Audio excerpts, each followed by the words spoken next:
भाई कालची खुशी काय भारी होती आपली महाशिवरात्री, त्यातल्या त्यात मॅच, डबल धमाका आणि एवढी खुशी तुम्हाला सर्वांना पण माहितीच असेल ती कसली खुशी आहे, पण मला परत सांगण्यात खूप मजा वाटेल. त्याआधी मी माझा ब्लॉग तुमच्यासोबत शेअर करते. सगळी फ्रेश वगैरे झाले, देवपूजा केली, फराळ वगैरे केला आणि उद्या अजिबातच उशीर व्हायला नको आणि घाईघाई व्हायला नको म्हणून आजपासूनच सुरुवात केली. अर्ध्या गुंठ्यामध्ये मस्त केळीची झाडं वगैरे होती, त्यामध्ये केळी होत्या, कच्च्या केळी, तर त्या 2 डझन केळी घेतल्या.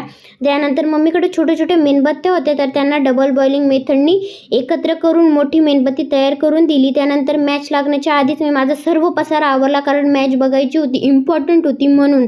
आणि मॅच वगैरे आपण जिंकलो. माझे पप्पा पूर्ण उभं राहून मॅच बघत होते, खूप एक्सप्रेशन, खूप मन देऊन. आणि एका बाजूला माझ्या आणि मम्मीचा साबुदाण्याच्या वड्यांचा कार्यक्रम पण सुरू होता.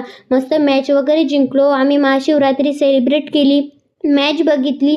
तर असा होता आमचा हॅप्पी आणि आपलाच सर्वांचा हॅप्पी दिवस. भेटूया उद्याच्या ब्लॉगमध्ये. Bye bye.